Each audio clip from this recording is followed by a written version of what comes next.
ఆడిటోరియంలో సిఐ ఏడుకొండలు ఆధ్వర్యంలో నిర్వహిస్తున్న ది మిషన్ 9వ వార్షికోత్సవ వేడుకల్లో పాల్గొన్న గుత్తా సుఖేందర్ రెడ్డి.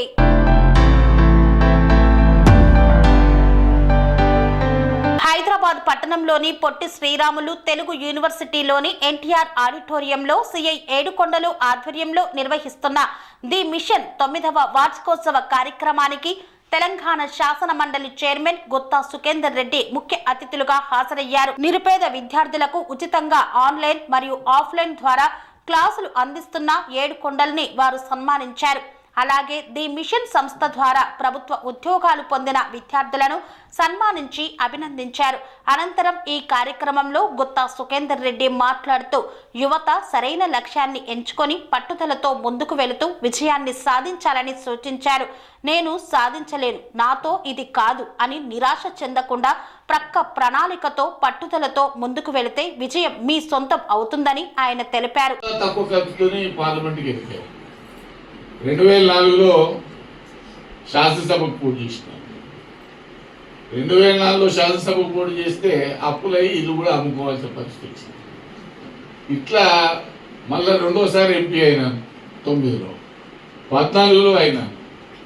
రాను రాను విపరీతమైనటువంటి ఖర్చులు. ఆఖరికి ఏం పరిస్థితి వచ్చింది వాళ్ళ రాజకీయ వ్యవస్థలో అంటే, రాజకీయ పార్టీలు మొదలెడుతున్నాయి, నీ దగ్గర ఎన్ని డబ్బులు ఉన్నాయి, ఎన్ని ఖర్చు పెడతావు. ఎవరు వస్తున్నారు దీనిలో? రియల్ ఎస్టేట్ రంగంలో ఉన్నటువంటి వాళ్ళు, లేకపోతే కాంట్రాక్టర్లు, లేకపోతే ప్రైవేట్ ఇంజనీరింగ్ కాలేజీలు, మెడికల్ కాలేజీలు ఉన్నటువంటి యాజమాన్యాలు, వాళ్ళందరినీ కూడా రాజకీయ పార్టీలు పిలిచి, ఎందుకంటే వారికి ఉన్న క్వాలిఫికేషన్ ఓన్లీ మనీ, సేవాభావం కాదు, ప్రజలతో సత్సంబంధాలు కాదు, కార్యకర్తలు సంబంధాలు కాదు. ఇది ఇవాళ ఈ వ్యవస్థలో ఉన్నటువంటి పెద్ద మార్పు. ఇది దేశానికి మంచిది కాదు, రాజకీయ పార్టీలకు మంచిది కాదు, దేనికి కూడా మంచిది కాదు. ఎందుకంటే మేమందరం ఎందుకంటే గత 10-15 సంవత్సరాలుగా ఏడుకొండలు గారు నాకు పరిచయం. చాలా కార్యక్రమాలకు నేను ఆన్లైన్లో ఆఫ్లైన్లో కూడా మీరు ఇచ్చేటువంటి మోటివేట్ చేసేటువంటి విద్యార్థులతో కూడా మాట్లాడాను. వాళ్ళకు ఉన్నటువంటి సమస్యలను కూడా తెలుసుకున్నాం. అయితే మనం అందరం కూడా గమనించాల్సింది ఏంటంటే, పెద్దలు జయప్రకాష్ గారు చెప్పినట్టు ప్రభుత్వాలు కావచ్చు, ప్రజాప్రతినిధులు కావచ్చు, ఏమైనా ప్రభుత్వ ఉద్యోగాల గురించి వాళ్ళు ఫోకస్ పెడతా ఉన్నారు. వాస్తవంగా వారు అన్నట్టు తెలంగాణ రాష్ట్రంలో ప్రభుత్వ ఉద్యోగాలు 4 లక్షలు, అవుట్సోర్సింగు లేకపోతే కాంట్రాక్టు అన్నీ కలిపి కూడా 9 లక్షలు.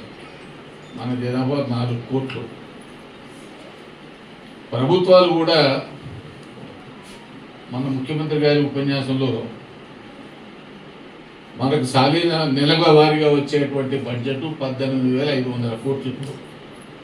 దాంట్లో 6,500 కోట్లు జీతాలు, వజ్రాలు, పెన్షన్ల కింద పోతే మరొక 6,500 కోట్లు మనం తెచ్చినటువంటి అప్పులకు ఇంట్రెస్ట్లకు కడతాము. అంటే ఈ రెండు కలిపితే 13,000 కోట్లు పోతా ఉంది. మిగతా 5,500 కోట్లతోనే ఈ రాష్ట్రంలో చేసే వెల్ఫేర్ కార్యక్రమాలు కావచ్చు, అభివృద్ధి కార్యక్రమాలు కావచ్చు. స్వామి బోధానంద గోసేవ ఆశ్రమం సైతాపూర్. జ్యోతిష్యం, వాస్తుశాస్త్రం మన పూర్వీకులు మనకిచ్చిన వరం.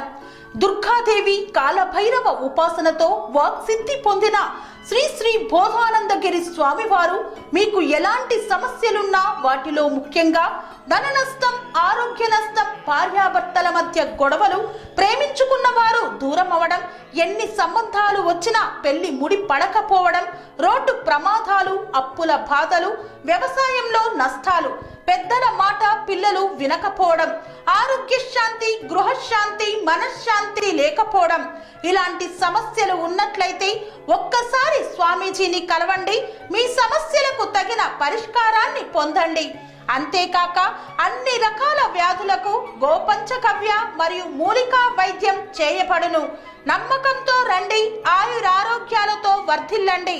మా అడ్రస్ స్వామి బోధానంద గోసేవ ఆశ్రమం, సైదాపూర్, వీరభద్రస్వామి గుడి దగ్గర, యాదగిరిగుట్ట. సంప్రదించవలసిన నెంబర్ 9849213754 మరియు 9618034138.